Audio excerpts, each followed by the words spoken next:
আসসালামু আলাইকুম এভরিওয়ান, সবার কি অবস্থা? আশা করছি সবাই আল্লাহর রহমতে অনেক ভালো আছেন। পর্নোগ্রাফি ও হস্তমৈথুন থেকে বেরিয়ে আসার উপায়। আজকের এই ভিডিওতে মূল টপিকটাই হচ্ছে পর্নোগ্রাফি ও হস্তমৈথুন থেকে বেরিয়ে আসার উপায়। পর্নোগ্রাফি ও হস্তমৈথুন থেকে বেরিয়ে আসার উপায় কি এতটাই সহজ, এতটাই ইজি যে আপনাকে বলবো আর আপনি ছেড়ে দেবেন?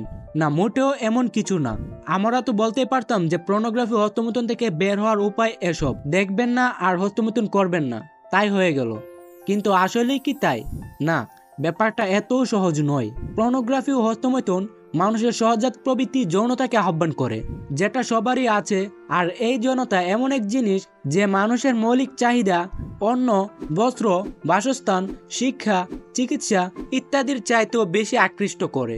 উদাহরণ, একজন ছেলে শিশু একজন অন্ধকে ভিক্ষা করতে দেখে বলেছে যে তার সামনে দিয়ে যদি একজন সুন্দর মহিলা হেঁটে যায়, এরপর যদি সে তাকায় তাহলে সে সুস্থ, আর যদি না তাকায় তাহলে সে অন্ধ। তাহলে দেখুন যে একজন পুরুষের জন্য একজন সুন্দরী নারীর দিকে না তাকিয়ে চোখ নত রাখা কত কঠিন কাজ এবং কত আকর্ষণ লাভ করে এটার প্রতি। এখন এই যৌনতা নিয়ন্ত্রণ করার জন্য নিজের বিরুদ্ধে গিয়ে নিজের মনের বিরুদ্ধে লড়াই করতে হয়, নিজের মনের বিরুদ্ধে গিয়ে চলতে হয়, কষ্ট করতে হয়। বিশেষ করে যারা একবার এটার আসক্ত হয়ে যায় তারা অনেকেই কিছুদিন বাদ দেয়, আবার কিছুদিন পরে শুরু করে দেয়। এখন এটার সমাধান কি হতে পারে? এক কথায়, বিয়ে করার সামর্থ্য থাকলে বিয়ে করে ফেলবেন। এর চাইতে আর ভালো কোনো পথ আমার জানা নেই। এতদিন হস্তমৈথুন করেছেন তাই বলে যদি ভয় পান, তাহলে বিয়ের আগে ডক্টর দেখিয়ে নিন, একজন জনবিশেষজ্ঞ ডাক্তার দেখান। কিন্তু আপনি বাস্তবতায় আসুন। আমাদের সমাজ ব্যবস্থায় বিয়ে করা আর 7 সমুদ্র 13 নদী পাড়ি দেওয়া এক ও অভিন্ন কাজে আপনাকে অন্য পথ খুঁজে নিতে হবে।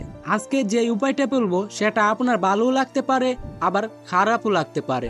মানা সহজ হতে পারে, আবার কঠিনও হতে পারে। কিন্তু আপনাকে শুধু পরিশ্রম করার এবং নিজের প্রবৃত্তির বিরুদ্ধে লড়াই করার মতো ঈমান এবং সাহস থাকলেই হবে। তা না হলে আপনার দ্বারা কিছুই হবে না। 1 নাম্বার, আপনি যদি পর্নোগ্রাফিতে আসক্ত হন তাহলে যে কোনো মূল্যে স্মার্টফোন, ল্যাপটপ, কম্পিউটার ও ইলেকট্রনিক ডিভাইস ব্যবহার করা বাদ দিতে হবে। কিভাবে বাদ দিবেন এটা আপনার একান্তই ব্যক্তিগত ব্যাপার। আর একেবারে যদি এটা আপনার জন্য কঠিন হয়ে যায় তাহলে আপনি যাই হোক অন্তত একাকী নির্জনে ইলেকট্রনিক ডিভাইস ব্যবহার করা থেকে বিরত থাকুন। এটা খুবই জরুরি। রং সাইট ব্লক করে রাখুন। গুগল প্লে স্টোরে গিয়ে সার্চ বক্সে লিখুন ব্লকার হিরো, তারপর অ্যাপটা ইনস্টল করে অন করে দিন। 2 নাম্বার, নামাজ পড়বেন।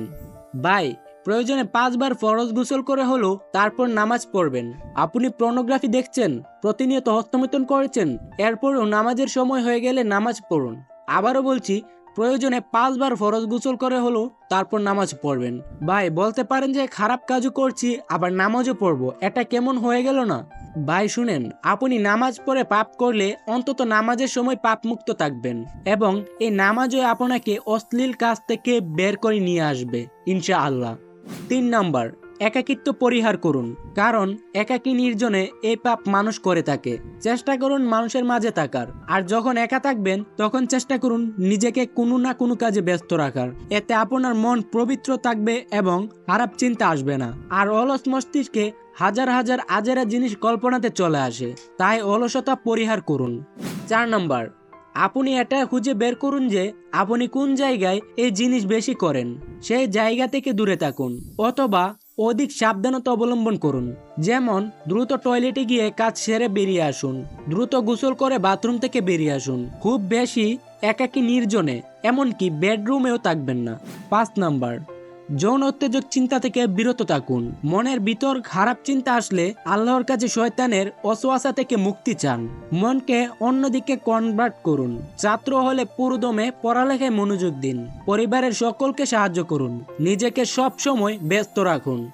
6 নাম্বার, বিশেষ করে রাতের বেলায় গরুপাক খাবার খাবেন না, যেমন গরুর মাংস, মাছ, ডিম, দুধ ইত্যাদি, কারণ এই খাবারগুলো আপনাকে উত্তেজিত করে ফেলবে। 7 নাম্বার, যারা রাতের বেলা হস্তমৈথুন করেন তারা অজু করে ঘুমাবেন এবং দ্রুত ঘুমিয়ে পড়বেন। যদি হঠাৎ ঘুম ভেঙে যায় তাহলে দোয়া পরে আবার ঘুমিয়ে পড়ুন।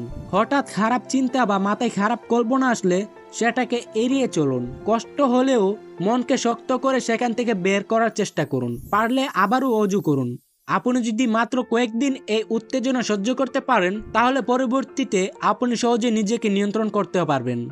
8 নাম্বার, প্রতিদিন গোসল করুন, ঠান্ডা পানি দিয়ে গোসল করুন, এতে আপনার দেহে ব্যালেন্স থাকবে। যদি খুব বেশি শীত পড়ে তাহলে হালকা কুসুম পানি ব্যবহার করুন। 9 নম্বর, উপর হয়ে শুবেন না বা ঘুমাবেন না। 10 নম্বর, পুষ্টিকর খাবার খান। আপনার সাধ্যমতো শাকসবজি, খেজুর, ডিম সিদ্ধ ইত্যাদি এবং দিনে প্রচুর পানি পান করুন। হস্তমৈথুন করার পরে আপনার যে ক্ষতি হয়েছে সেগুলো কিভাবে পূরণ করবেন? অবশ্যই নিজেকে পর্নোগ্রাফি দেখা ও হস্তমৈথুন করা থেকে বিরত রাখতে হবে। যদি এগুলো বন্ধ না করেন তাহলে যতই টেকনিক অনুসরণ করেন না কেন, যতই ওষুধ খান না কেন, কিছুই কাজে আসবে না। পরিমিত পানি পান করুন। একেবারে একসাথে বেশি না খেয়ে অল্প করে করে বারবার পান করুন। খেজুর খান। সকালে খেজুর খেতে পারেন এবং রাতেও খেতে পারেন। এছাড়াও মধু খুবই উপকারী জিনিস। কিশমিশ, বাদাম, কালো জিরে, কলা, ডিম সিদ্ধ, দুধ, শাকসবজি ইত্যাদি পুষ্টিকর খাবার খেতে পারেন। অবশ্যই আপনার সাধ্যের ভেতর যতটুকু পারেন ততটুকুই খাবেন। ঠিকমতো ঘুম খুবই জরুরি। অনেক রাত পর্যন্ত মোবাইল ফোন ব্যবহার করা থেকে বিরত থাকুন। আর ঘুমানোর সময় হলে দ্রুত ঘুমিয়ে পড়ুন। সুস্থ স্বাস্থ্যের জন্য পরিমিত ঘুম খুবই জরুরি। ব্যায়াম করুন, বিশেষ করে যে ব্যায়ামগুলো করতে যন্ত্রপাতির প্রয়োজন হয় না। এতে করে শরীর সুস্থ থাকবে। আজকের এই ভিডিওটা যদি আপনার জন্য একটু ভালো মনে হয় তাহলে অবশ্যই আমাদের চ্যানেলটিকে সাবস্ক্রাইব করবেন এবং পাশে থাকা বেল আইকনটি বাজিয়ে দিবেন। আর এরকম ক্রিটিক্যাল কোনো তথ্য জানতে চাইলে আমাদের কমেন্ট করে জানান। আমরা আপনার কমেন্টের উপর ভিত্তি করে ভিডিও নিয়ে আসব।